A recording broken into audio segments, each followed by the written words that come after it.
আসসালামু আলাইকুম। এটা হচ্ছে সুপ্রিম সিড কোম্পানির হাইব্রিড পেঁপে টপ লেডি যারা রেডি আছে, আপনারা চাইলে নিতে পারেন। এটা লাগানোর উপযুক্ত সময়। এ জাত হচ্ছে আপনার ভাইরাস সহনশীল ও প্রত্যেক গাছে ফল ধরবে, পুরুষ গাছ হবে না। এটা 4 মাসের মধ্যে পেঁপে সবজি হিসাবে খাওয়া যাবে। এটা হচ্ছে ইউনাইটেড কোম্পানির হাইব্রিড জাতের বেগুন লুনা, উচ্চ ফলনশীল। এ বেগুন সারা বছর চাষ করা যায়। গ্রীষ্মকালে এটা চাষ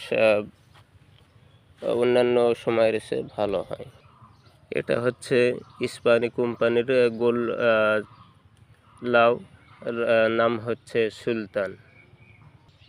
এটা হচ্ছে ইউনাইটেড কোম্পানির চাল কুমড়া বিন্দু। এটা হচ্ছে